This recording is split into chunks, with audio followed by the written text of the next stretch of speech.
Ishan times YouTube channel पर आपका स्वागत है। बातों बातों के कार्यक्रम में आपके साथ मैं मौजूद हूं, संजय राय। मेरे साथ आज नीरज राय जी, जो कि किसान पुत्र नीरज के नाम से प्रसिद्ध हैं, मौजूद हैं। इनसे बातचीत करेंगे। आपका स्वागत है नीरज जी।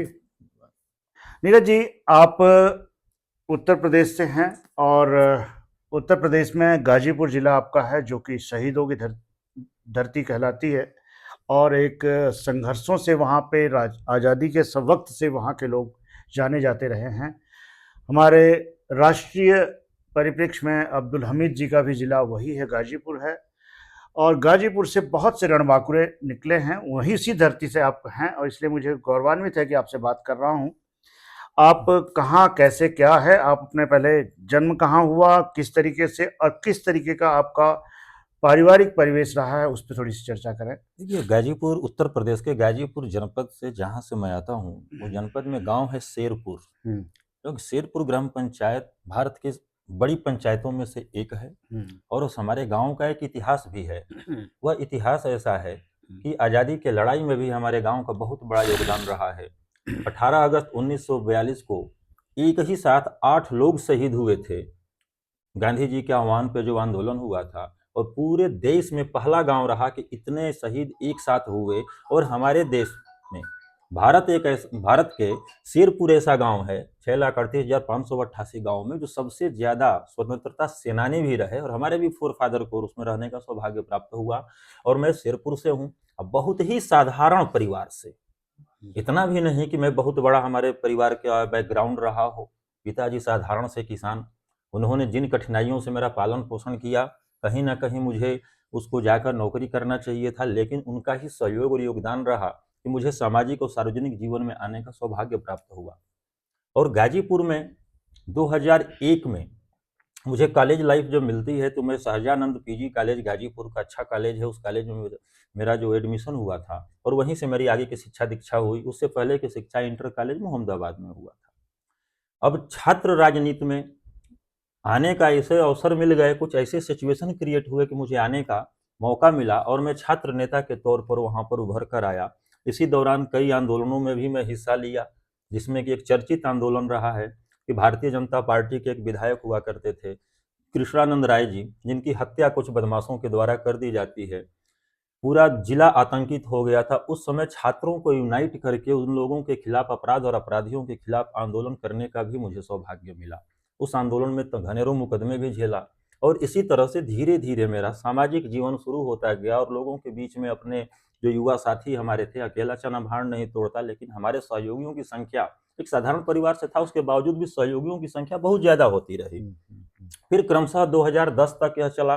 कई बार जेल जाने का भी सौभाग्य प्राप्त हुआ।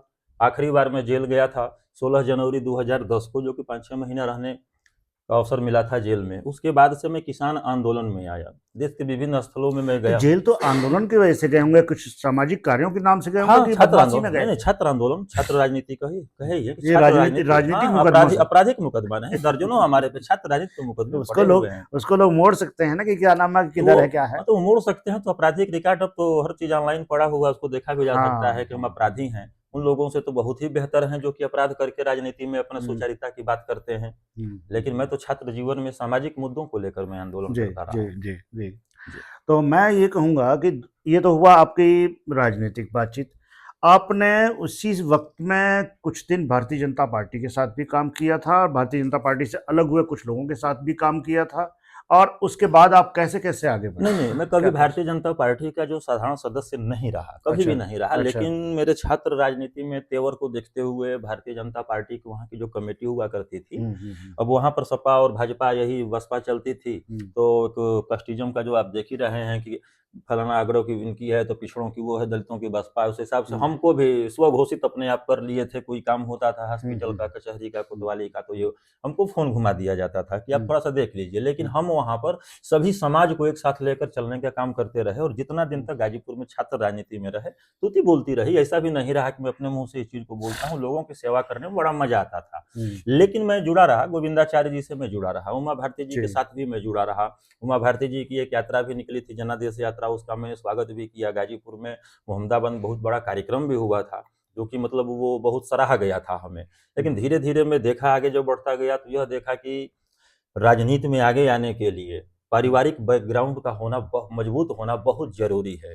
इन सब दंशों को मैं झेलते हुए बहुत मतलब संघर्ष करने के बाद अपना रास्ता हम खुद बनाने का काम किए। और फिर किसान आंदोलन में चलते चलते मोदी जी का एक भारत श्रेष्ठ भारत बना था 2013-14 में, उसमें भी मैं काम किया दिल्ली में रहते हुए। मतलब पूरे की हम लोगों के छात्रों की टीम काम कर रही थी, युवाओं की टीम। इससे ये लगा कि देश में न बोलने वाला एक प्रधानमंत्री मिल गया है 10 सालों में, तो आएंगे मोदी जी, आएंगे पूरा का पूरा देश का भला ही कर देंगे। वह गलतियां आज जो भारत के देश की दुर्दशा हो रही है, कहीं ना कहीं मैं भी जिम्मेदार हूँ, इस चीज को मैं स्वीकार करता हूँ। लेकिन उसी दौरान 2018 में 12 मार्च 2018 को तृणमूल कांग्रेस की तरफ से मुझे उत्तर प्रदेश का अध्यक्ष बनाया गया। वो अभी एक है कि राष्ट्रीय पार्टी का अध्यक्ष बनना भी अपने आप में एक महान अनुभूति हुई, और कम उम्र में ही मैं इस चीज को बनाया गया था। तो लगभग 50 महीना तक हम रहे। लेकिन किसान का पुत्र होने के नाते मैं अपने को किसान पुत्र ही 2012 में सोशल साइट पे किया था। उस समय इकलौता मैं किसान पुत्र के नाम से मेरी आईडी चली थी। आज तो करोड़ों है, बड़ा खुशी भी होती है। लेकिन 1 मई यानी मजदूर दिवस 1 मई 2022 को मैंने तृणमूल कांग्रेस को भी छोड़ दिया। और तब से अब तक मैं पूरा देश में रिसर्च करता रहा, सामाजिक गतिविधियों के लेता रहा। जो देश में अशांति का माहौल है, राजनीतिक जो उथल पुथल चल रही, इस पर भी अपनी पैनी नजर लगाए भी रहा। और राजनीतिक विश्लेषक के तौर पर विभिन्न मीडिया के टीवी चैनलों पर भी बैठकर अपने वक्तव्य को मैं देते रहे और लोगों के सामने अपने को मैं पाता रहा। परिवार में आपके कौन कौन हैं? देखिए, परिवार में अगर देखा जाए तो पिताजी हमारे थे, माताजी और एक मेरा छोटा भाई है। हाँ। तो छोटा भाई जो है बीएसएफ में है, इस समय संयोग ही मानता हूँ कि एक भाई किसान तो दूसरा जवान। बहुत सुंदर। जो कि हमारे यहाँ पूर्व प्रधानमंत्री लाल बहादुर शास्त्री ने जय जवान जय किसान का नारा दिया। अगर देखा जाए तो उसको चरितार्थ करते हुए हम दोनों भाई, तो सीमा पे जवान है और मैं अपना देख रहा हूँ, तो किसानों के लिए चल रहा हूँ। लेकिन दुर्भाग्यवश पिताजी का बहुत बड़ा योगदान रहा, जो कि 2001 से लेके 7 मार्च 2024 तक उनका ही आत्मबल मेरे साथ और उनका योगदान रहा कि मैं सार्वजनिक जीवन को, जो इस समय में कहा जाता है कि आवारा जीवन बोला जाता है, उसे आवारा ही बोलते हैं। जब तक कोई सक्सेस नहीं हो जाता है, परिणाम नहीं निकलता है, तो आवारा ही बोलते हैं। और बोला भी गया, सुना भी हूँ, मैं खुद ही सुना हूँ। लेकिन पिताजी ने कभी ये नहीं कहा कि नहीं बेटा तुम गलत जा रहे हो। एक चीज उन्होंने कहा कि बेटा यह लाइन तुम खुद चुने हो, अगर इसमें तनाव आता है तो उसे तुम्हें खुद निपटना होगा, क्योंकि मैंने कहीं तुम्हें रोका नहीं एक जगह को आने के लिए। लेकिन दुर्भाग्यवश उनका भी 7 मार्च 2024 तक ही था और छोड़ के दुनिया से निकल लिए। बस यही परिवार है मेरा। और मेन चीज़ है कि आपको राजनीति में अभी तक यहाँ तक जितना है पहचान एक अच्छी मिली, और आपके संघर्षों को, आपकी बातों से इस चीज़ में, क्या राजनीति में युवाओं को आना चाहिए? आज की राजनीति अलग है। लेकिन नहीं, आज की राजनीति समय के हिसाब से, हर समय की राजनीति उस समय के हिसाब से अलग ही होती है। और युवाओं को राजनीति में आना बहुत जरूरी है। चाणक्य के द्वारा बहुत समय पहले वो जो चीज बोली गई थी, युवा शक्ति और सज्जन शक्ति और युवाओं की उदासीनता का परिणाम ही है कि अयोग्य लोग सत्ता पे काबिज रहते हैं।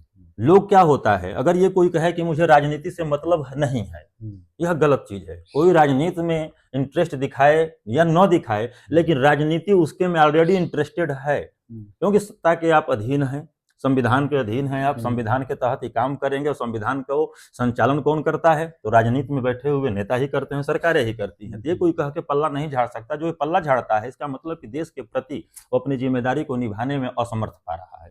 आपको ये वीडियो पसंद आ रही है तो आप चैनल को सब्सक्राइब करें, शेयर करें और लाइक करके साथ साथ थंबनेल जरूर दबा दें कि आपको ये वीडियोस आप तक तुरंत पहुंचे।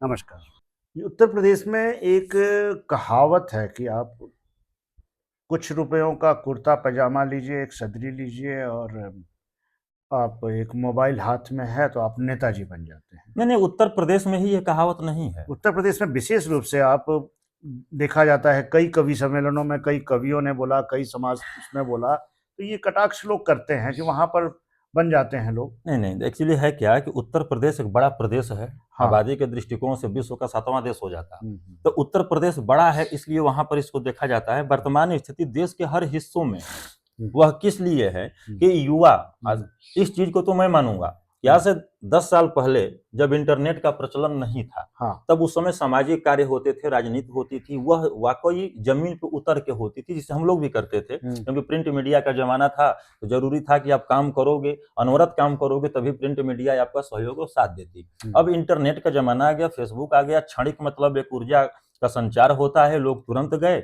10 लोग मिले, कार्यक्रम किए, उसके बाद फोटो डाल दिए सोशल मीडिया पे, लाइक और पोस्ट पे, उस पे ही अपना कमेंट पे व्यस्त रह गए। लेकिन एक कुर्ता पैजामा पहनकर, मोबाइल हाथ में लेकर युवा नेता के तौर पर चलने की आखिरकार नौबत ही क्यों आती है? उसका मुख्य वजह है, अगर आपके पास काम नहीं है, काम आप खुद से नहीं क्रिएट कर सकते। हमारे यहाँ संविधान ने अनुमति दिया है कि सरकार के द्वारा ही दिया गया कार्यों को ही आप करेंगे, तभी उसे हम काम मानेंगे। हाँ।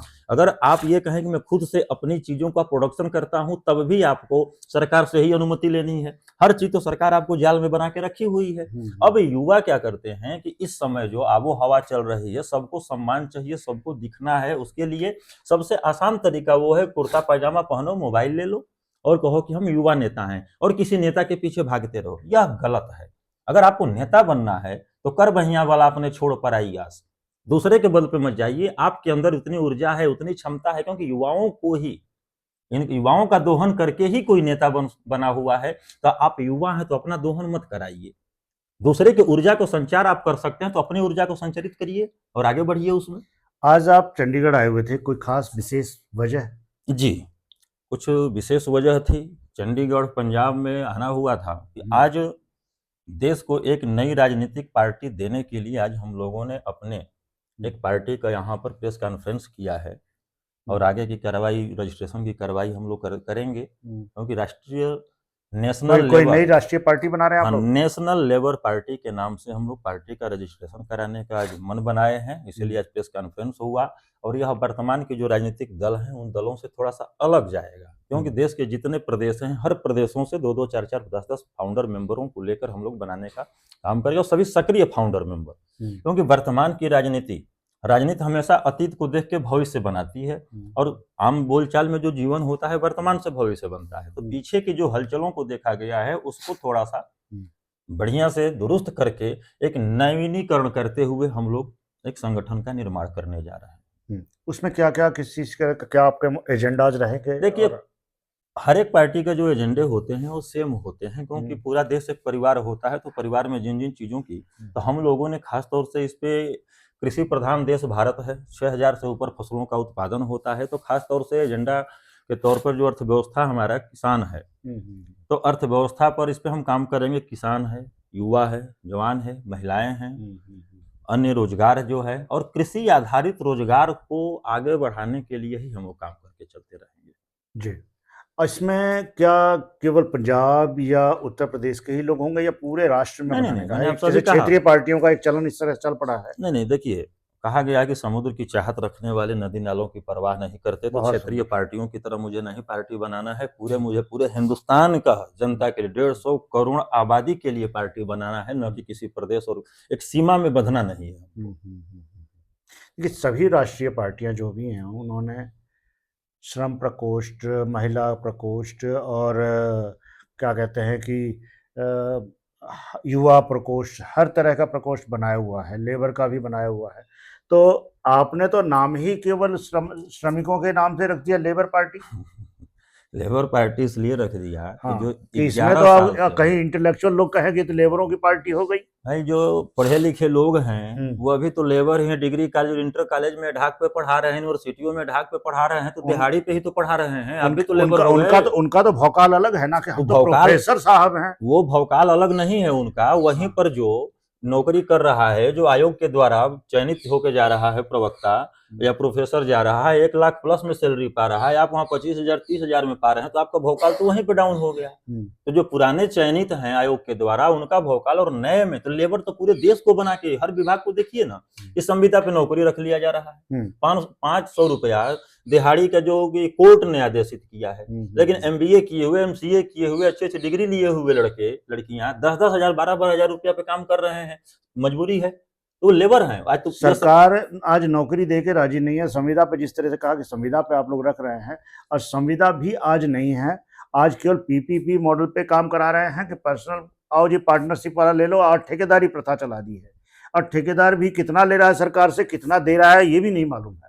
इसको भी आप क्या अपनी पार्टी के अंदर उसमें लेके चलेंगे, उनकी संघर्ष करेंगे? बिल्कुल करेंगे, क्योंकि पहले तो श्रमिकों का काम करते थे, श्रमिकों के लिए लेबर की लड़ाई लड़ती थी सीपीआई, सीपीएम और अदर पार्टियां, वामपंथी पार्टियां करती थी, वो तो गायब हो गई आज। कहा गया कि समय, पैसा और महानता कभी अस्थायी नहीं रहता है, तो जो पीछे काम करते रहे वो जाएंगे। हाँ। जिसका उदय हुआ है, अस्त होना सुनिश्चित है। तो अस्त होना सुनिश्चित है, तो कोई ना कोई उदय होने के लिए बीज डाल के अंकुरित करना ही है कि वटवृक्ष बने।